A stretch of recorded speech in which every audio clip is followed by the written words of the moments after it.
Everyone, आज का हमारा वीडियो है 10 tips to score 90% in your board exams. तो सबसे पहले अगर 90% की हम बात करें तो हमारे माइंड में एक ही क्वेश्चन आता है, is it possible to score 90%? तो मेरा जवाब है नो, नॉट फॉर एवरीवन। सबके लिए पॉसिबल नहीं है, लेकिन अगर आप पूरे साल भर हार्डवर्क करने के लिए तैयार है तो ये 90% आपके लिए नामुमकिन भी नहीं है। तो आइए जानते हैं 10 ऐसे टिप्स जो आप साल भर फॉलो करेंगे तो आप 90% स्कोर कर सकते हैं। तो शुरू करते हैं हमारे सबसे पहले टिप से। हैशटैग टिप नंबर 1 है टाइम मैनेजमेंट। कई सारे बच्चे हमें यही कंप्लेन करते हैं कि सर हमें टाइम ही नहीं मिल पाता, हमारे कॉलेज क्लास ये सब के बाद हमें सेल्फ स्टडी के लिए टाइम नहीं मिलता। तो मैं कहूँगा कि आपको ये टाइम मिलेगा नहीं, ये आपको टाइम निकालना होगा। सबसे पहले तो अगर आप 10 घंटा सोते हो राइट, तो उसे आपको क्या करना होगा, कम करना होगा, तभी आप 90% के सपने देख सकते हो। सो अगर आप 10 घंटे सोने वाले में से हो तो आपको अपनी जो नींद है वो क्या करनी होगी, हेल्दी स्लीप लेनी है आपको फॉर 8 आवर्स, ताकि इसमें से आपके 2 घंटे बचेंगे और वो आप क्या कर सकते हो, सेल्फ स्टडी में यूज़ कर सकते हो। दूसरा, टाइम मैनेजमेंट के लिए आप क्या कर सकते हैं, जो आपके सब्जेक्ट्स है right, study the learning subjects like economics, OCM, SP eight morning time. तो ये सारे सब्जेक्ट्स में क्या होता है, कई बार ऐसा होता है कि हम लोग आंसर्स लेकर बैठे हैं और 2 घंटे 3 घंटे तक एक ही आंसर पढ़े जा रहे हैं राइट। ये क्यों होता है, बिकॉज हम कॉन्सेंट्रेट नहीं कर पाते राइट। तो यहाँ पर मैं आपको सजेस्ट करता हूँ कि ये जो थियोरी सब्जेक्ट्स है ये आप ज़्यादातर क्या करिए, मॉर्निंग टाइम में करिए, बिकॉज आपका माइंड फ्रेश होता है और आप कम टाइम में ज़्यादा आंसर्स क्या कर पाएंगे, कवर कर पाएंगे। इस तरह आपको टाइम भी ज़्यादा मिलेगा पढ़ने के लिए। दूसरा चीज़ है, आप क्या करेंगे, make a proper time table. एक अपना प्रॉपर एक टाइम टेबल बनाइए, और इस टाइम टेबल को कैसे बनाना होता है आपके बोर्ड एग्जाम्स तक, उसके ऊपर हम लोग एक और एक वीडियो बनाने वाले हैं, ठीक है। तो ये आपको एक प्रॉपर टाइम टेबल मेंटेन करना है, फॉलो करना है, okay. Second is make a to do calendar right. To do calendar क्या है कि आज के दिन में या ये हफ्ते में मुझे क्या क्या काम कंप्लीट करना है, मेरे क्या क्या टास्क है, वो आप उसका एक क्या करिए, कैलेंडर बनाइए और आप उसे एक एक के हिसाब से कंप्लीट करते जाइए। और मोस्ट इंपॉर्टेंट चीज़ है टाइम मैनेजमेंट के लिए, लर्न टू से नो राइट। ना कहना सीखिए। कई सारी चीज़ों को जो आपके लिए ज़रूरी नहीं है उनको आप क्या कीजिए, अवॉइड कीजिए, और वो टाइम आपको क्या होगा, पढ़ाई में आप यूज़ कर पाएंगे। अननेसेसरी फ्रेंड्स के साथ बाहर घूमने चले गए, 1 घंटा 2 घंटा यूज़ हो गया उसमें राइट। या कोई फंक्शन है, क्या फैमिली फंक्शन है बट इंपॉर्टेंट नहीं है आपके लिए, तो आप नहीं जाएंगे तो भी चलेगा। तो अगर आप उन चीज़ों को अवॉइड करते हो, वहाँ पर आप ना कहते हो, तो वो टाइम आप क्या कर सकते हो, स्टडीज़ के लिए यूटिलाइज़ कर सकते हो। और ये पूरे साल भर अगर आप करते हो तो कहीं ना कहीं पर बहुत सारा टाइम आपका क्या हो जाता है, सेव होता है, और वो टाइम आप क्या कर सकते हो, अपने स्टडी में यूटिलाइज़ कर सकते हैं। तो ये हमारा tip number 1 time management. Second is hashtag tip number 2 week points. बच्चे क्या करते हैं कि उनके जो वीक सब्जेक्ट्स है वो उनसे दूर भागते हैं, बट वहीं पर ये गलती करते हैं। जो उनके वीक सब्जेक्ट्स है उन पर उन्हें क्या करना है, ज़्यादा मेहनत करनी है, और उनको अपना क्या करना है, स्ट्रॉन्ग वीक पॉइंट्स को जैसे ही वो अपना क्या करेंगे, वर्कआउट करेंगे, ऑटोमेटिकली उनके मार्क्स क्या होने लगेंगे, बढ़ने लगेंगे। तो ये कैसे करना है, जो सब्जेक्ट्स आपके वीक है राइट, आपके जो भी क्लास टेस्ट या कॉलेज टेस्ट हो रहे हैं उन टेस्ट के पेपर्स को आप क्या कीजिए, एनालाइज कीजिए। Take a deep look at your class test right. जो भी आपके क्लास टेस्ट या कॉलेज में टेस्ट हो रहे हैं उन सभी में आप जो मिस्टेक्स कर रहे हैं, make a list of your mistakes subject wise, उनका लिस्ट बनाइए और उन मिस्टेक्स के ऊपर क्या कीजिए, वर्कआउट कीजिए right. Now workout on this list. और ये क्या करेगा, आपको छोटे छोटे जो आपके इंप्रूवमेंट्स है, small improvements in each area, जहां जहां पर आप उस सब्जेक्ट में मिस्टेक कर रहे हो, ये आपका क्या करेंगे, टोटल मार्क्स बढ़ाएंगे। तो ये था आपका टिप नंबर 2, जहां पर आप अपने क्या करोगे, वीक्स पॉइंट पर वर्कआउट करोगे। और थर्ड है hashtag tip number 3 subject wise tip आपको मैं यहाँ पे दे रहा हूँ कि क्या करना है आपको। तो सबसे पहला हमारा book keeping subject right. Accounts में आपको क्या करना है, सबसे पहले जब हम बुक कीपिंग की बात करें तो आपको जर्नल एंट्रीज या उस चैप्टर के जो भी स्टेप्स है, steps to solve the problem, वो आपको अच्छे से क्या होने चाहिए, आपको याद होने चाहिए। तो इसके लिए मैंने आपको कंसेप्ट ऑलरेडी दिया हुआ है। बुक कीपिंग के लिए हमने एक और एक वीडियो पहले बनाया था, how to score 100 out of 100 in book keeping right. तो उसमें हमने डिटेल में कहा है कि किस तरीके से आप बुक कीपिंग के पेपर प्रिपेयर कर सकते हो। उसका लिंक चाहिए तो आपको डिस्क्रिप्शन में मिल जाएगा राइट। सो जर्नल एंट्रीज, और उसमें मैंने आपको कहा कि स्टेप्स ये सब के लिए आप क्या कर सकते हो, एक कंसेप्ट बुक प्रिपेयर कर सकते हो राइट। सेकेंडली, आपको ये जो सम्स है उन्हें क्या करना है, बार बार प्रैक्टिस करना है राइट। तो more and more practice of solved unsolved sums from your text books, and उसके बाद सॉल्व सम्स अनसॉल्व्ड सम्स हो जाएंगे तो आप बोर्ड क्वेश्चंस भी क्या कर सकते हो, प्रैक्टिस के लिए ले सकते हो। सेकेंडली, अकाउंट्स में आपको थियरी पार्ट का भी ध्यान रखना है, बिकॉज ये आपके ऑब्जेक्टिव के लिए इक्वली इंपॉर्टेंट है। एंड लास्ट है कि कई बार बच्चे क्या करते हैं प्रैक्टिस के वक्त, राइट, वो क्या कहते हैं कि वर्किंग नोट मैं एग्जाम में बनाऊंगा, अभी बनाने की ज़रूरत नहीं है, या अपने छोटे छोटे टेस्ट में वो क्या करते हैं, बोलेंगे नहीं यहाँ पे नहीं, बोर्ड एग्जाम में मैं वर्किंग करूंगा। नहीं, आप अभी से हैबिट डालिए कि आप जब भी सम कर रहे हो तो साथ में ही क्या करिए, वर्किंग नोट बनाने की हैबिट रखिए, ताकि आपको पता चलेगा कि वो जो 20 मिनट्स या 25 मिनट्स का जो टाइम आप सम में अलॉट कर रहे हो, उतने में आपका वर्किंग नोट के साथ वो सम कंप्लीट हो रहा है या नहीं, right. So proper working notes wherever required आपको हमेशा बनाने हैं। इवन आपके छोटे से क्लास के टेस्ट हो या कॉलेज के टेस्ट हो, उसमें भी आपको बनाना है। खाली बोर्ड एग्जाम में बनाऊंगा वैसे नहीं चलेगा, ठीक है। तो ये वो आपके टिप्स बुक कीपिंग के लिए। इसके बाद आ जाते हैं हम लोग टिप्स लेते हैं। सेम हैशटैग टिप नंबर 3 है आपका theory subject, that is economics के लिए। इकोनॉमिक्स की अगर हम बात करें तो ये थोड़ा सा प्रैक्टिकल सब्जेक्ट भी है, बिकॉज आपको यहाँ पर क्या है, कंसेप्ट भी है, डायग्राम्स भी है, ठीक है। तो आप क्या कर सकते हैं यहाँ पर, थियरी सब्जेक्ट्स के लिए हमेशा मैं आपको सजेस्ट करूंगा कि आप अपने खुद के हैंड रिटन नोट्स बनाइए हर एक चैप्टर के लिए।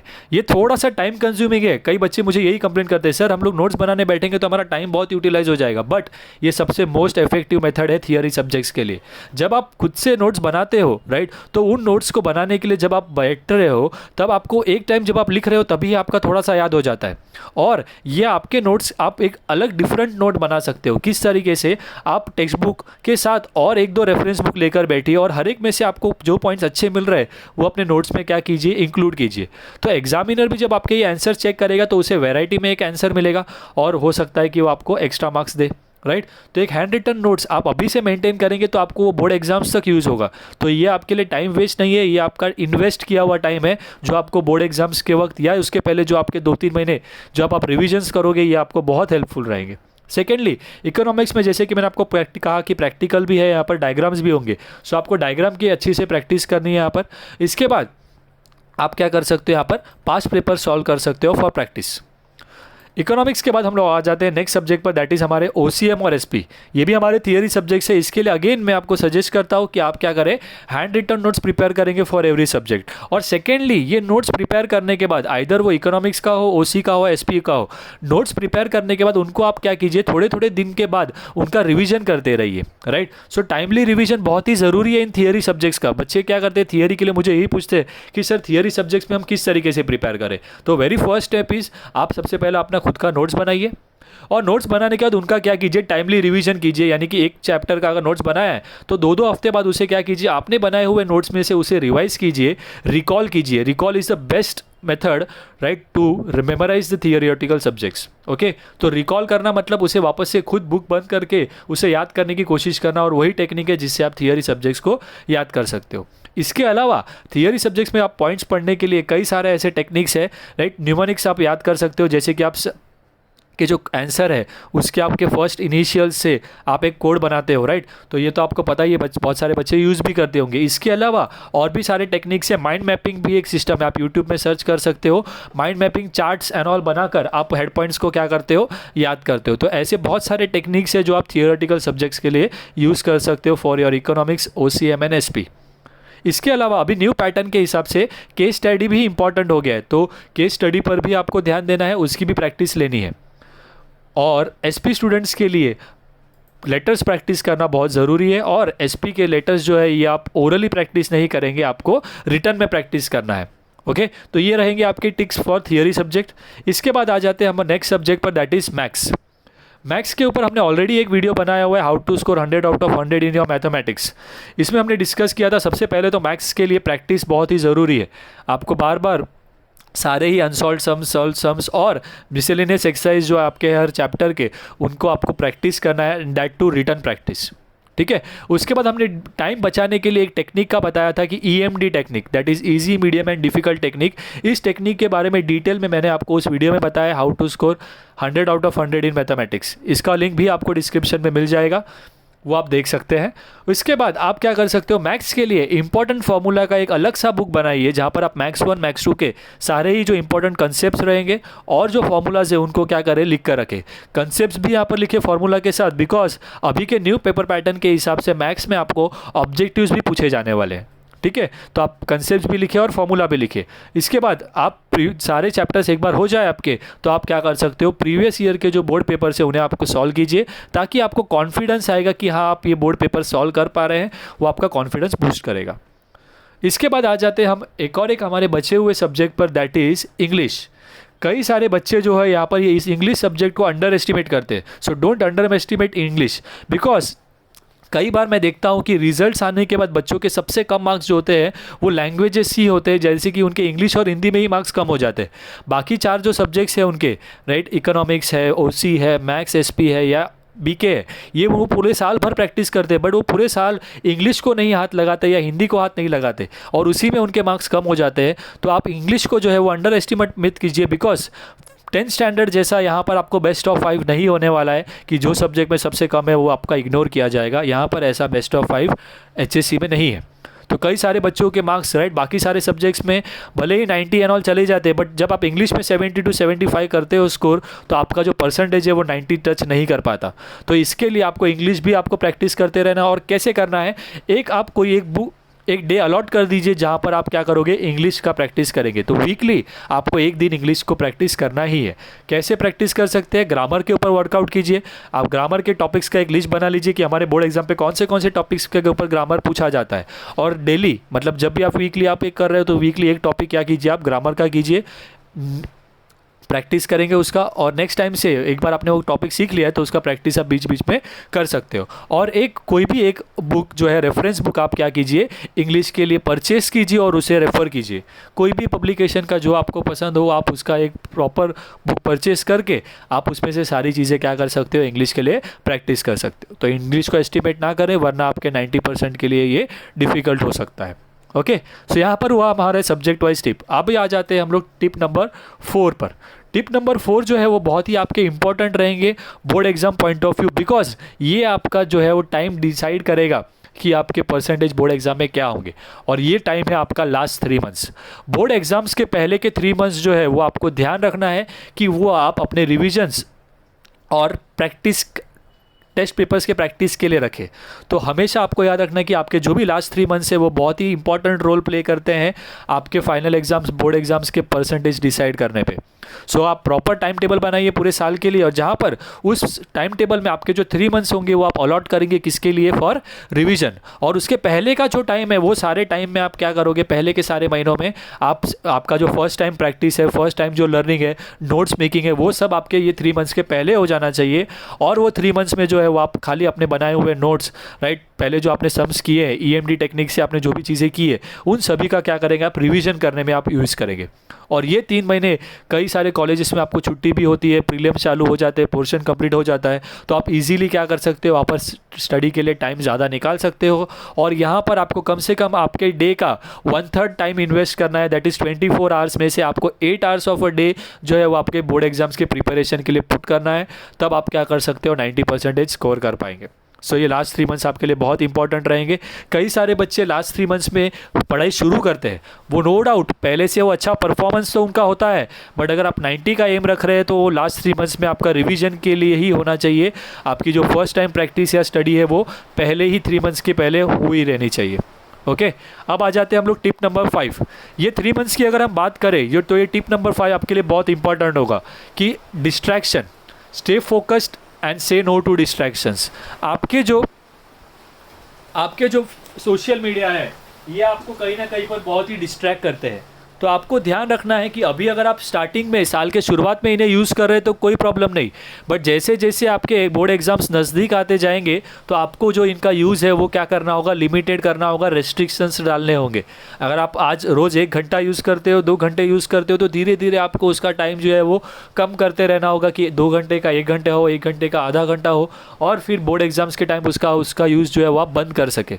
ठीक है, सो आपको क्या करना है, बोर्ड एग्जाम्स तक आपके सोशल मीडिया पर आपको क्या करना है, रेस्ट्रिक्शंस रखने हैं। और हो सके तो लास्ट जो 3 मंथ्स है उसमें आप क्या करिए, इन सभी चीज़ों से दूर रहे, और ये आपका जो है वो परसेंटेज बूस्ट करेगा ही करेगा। Put your Facebook, Instagram accounts on rest. Pack up your mobile phones. आप अपने मोबाइल फ़ोन्स अपने पेरेंट्स को क्या कर सकते हो, सरेंडर कर सकते हो, या अपने टीचर्स को सरेंडर करके रख लो ताकि उनसे आप वापस से मांगने ना जाओ। से goodbye to your good friends and your peoples. उनको आप बोल सकते हो कि 2 महीने 3 महीने अब मैं स्टडी के लिए जाने वाला हूँ, हमें डिस्टर्ब ना करें।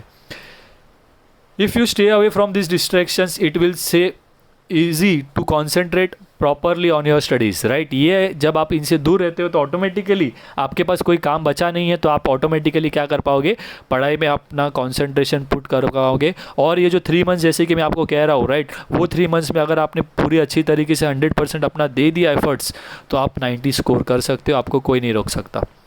अब आ जाते हैं नेक्स्ट टिप। टिप नंबर 6 है आपका प्रिपरेशन के वक्त, लास्ट 3 मंथ्स की अगर हम बात करें तो आपको पेपर प्रेजेंटेशन के ऊपर वर्कआउट करना है कि बोर्ड एग्जाम्स में मेरा पेपर प्रेजेंटेशन क्या होगा। ये आप बोर्ड एग्जाम के दिन नहीं डिसाइड कर सकते, उसको आपको प्रेजेंटेशन जो है वो आपको प्रैक्टिस करना होगा पहले से। तो आपके प्रीलिम्स के वक्त से ही आपको शुरू कर देना आपके प्रेजेंटेशन।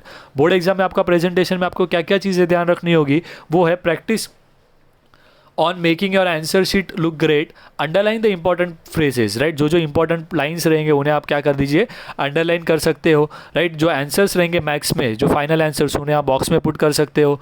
प्रॉपर स्पेसिंग रखें। कई सारे बच्चे क्या होते हैं, पूरा 1 पेज, पूरा 2 पेज भर देते हैं, लेकिन without living a single line, right. तो अगर आप बीच में लाइन नहीं छोड़ोगे तो वो आंसर के जो पॉइंट्स है वो एक दूसरे से अलग नहीं दिख पाएंगे, राइट। तो इसीलिए आपको प्रॉपर स्पेसिंग भी रखनी है उसमें, give proper spacing between your questions. तो ये पेपर प्रेजेंटेशन के ऊपर भी मैं आपको एक सैम्पल पेपर्स दिखाकर एक वीडियो बनाऊंगा, बट वो बोर्ड एग्जाम्स के थोड़े पहले होगी, 2-3 महीने पहले हम लोग एक वीडियो लेकर आएंगे जहाँ पर आपको मैं पेपर प्रेजेंटेशन आपके हर एक सब्जेक्ट में कैसा होगा उसके ऊपर हम लोग आपको गाइड करेंगे। अब आ जाते हैं हमारा tip number 7, that is your night before your board exams. कि बोर्ड एग्जाम्स के पहले आप क्या करना है। तो बोर्ड एग्जाम्स के एक रात पहले कई सारे बच्चे जो है वो पैनिक हो जाते हैं, राइट। तो आपको पैनिक नहीं होना है। बोर्ड एग्जाम्स के पहले आपको काम रहना है। जो भी आपका प्रिपरेशन है, राइट, वो मैंने पूरा प्रिपेयर किया है, ऐसे ही आपको सोचना है ताकि आप पैनिक ना हो और आपके परसेंटेज जो है वो बढ़े। ओके, सो प्रॉपर आपको स्लीप लेनी है। Sleep early, relax your mind and get 8 hours of sleep. जो आपकी 8 आवर्स की हेल्दी स्लीप है वो आप एग्जाम्स के वक्त स्किप ना करें। जो भी आपका पढ़ के हुआ, भले ही आपका 1 चैप्टर नहीं हुआ है पढ़ के, 1 आंसर नहीं हुआ है पढ़ के, 2 चैप्टर नहीं हुए पढ़ के, आप पैनिक मत कीजिए, राइट।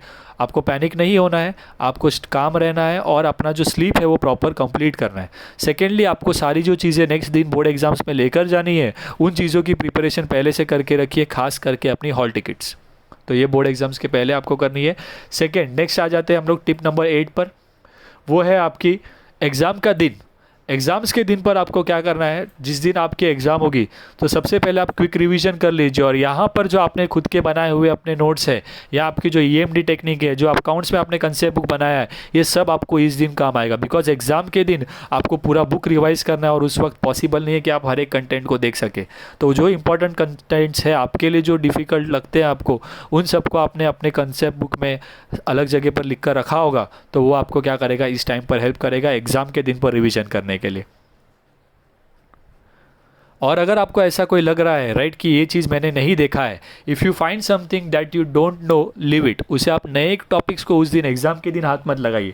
कई सारे बच्चे ऐसा करते हैं कि एग्जाम्स के दिन पर वो डिस्कस करते हैं अपने बच्चों के साथ, right. Go with a free mind, do not discuss the topics with your friends. कई सारे बच्चे क्या होते हैं, एग्जाम्स हॉल्स के बाहर अपने फ्रेंड्स के साथ डिस्कशन करते हैं, अरे तूने ये आंसर पढ़ा क्या, अरे तूने ये आंसर पढ़ा क्या। फिर हमें पता चलता है अरे ये आंसर तो मैंने पढ़ा नहीं है, और वो फ्रेंड कहता है कि ये आंसर बहुत इंपॉर्टेंट है, पक्का आएगा। और फिर क्या हो जाते हैं, हम लोग पैनिक हो जाते हैं, हम डरने लगते हैं, अरे यार मेरा ये हुआ नहीं है, एग्जाम में आएगा तो क्या होगा, राइट। तो इसीलिए सजेस्ट करता हूँ मैं आपको कि आप एग्जाम्स के वक्त क्या करें, stay alone somewhere and wait for exam to begin. आप एग्जाम्स के लिए जब जा रहे हो तो आप अलग से खड़े रहिए, अपना रिवीजन करते रहिए अपने कंसेप्ट बुक में से। आप किसी के साथ डिस्कस करेंगे तब आपको कुछ पता चलेगा और फिर आप पैनिक हो गए, राइट। तो ये सजेशन होगा मेरा कि एग्जाम्स दिन पर आप क्या करें, एक तो ज़्यादा जल्दी जाए नहीं, टाइम पर पहुँचे एग्जाम हॉल पर, और खुद अपना अलग से खड़े रहकर क्या कीजिए, रिवीजन करें। या अपने फ्रेंड्स को पहले ही बोल दीजिए कि हम लोग डिस्कशन नहीं करेंगे, हम अपना रिवीजन करते रहें। ओके, और अब आ जाते हैं नेक्स्ट टिप नंबर 9 पर। ड्यूरिंग एग्जाम्स आपको क्या करना है। एग्जाम्स के वक्त आपको सबसे पहले, ड्यूरिंग एग्जाम जब आपको क्वेश्चन पेपर मिलता है तो सबसे पहले आपको पूरा क्वेश्चन पेपर जो है वो कम्प्लीटली पढ़ लेना है। Understand it, plan how are you going to attempt your paper. किस तरीके से आप अपना पेपर अटेम्प्ट करने वाले हो उसका प्लानिंग पहले ही कर दीजिए। बिकॉज बोर्ड एग्जाम्स में आपको 10 मिनट्स पहले क्वेश्चन पेपर जो है वो दे दिया जाता है, तो आप उसका प्लानिंग पहले से कर सकते हो।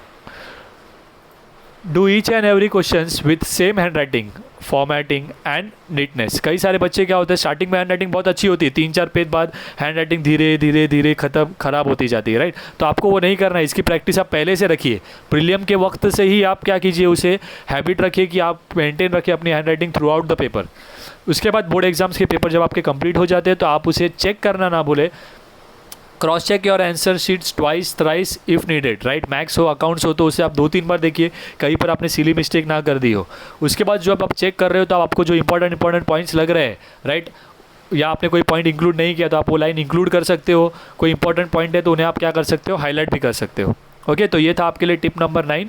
सेकेंड, अभी लास्ट टिप पर आ जाते हैं, that is tip #tip number 10, और वो भी इंपॉर्टेंट है आपके लिए।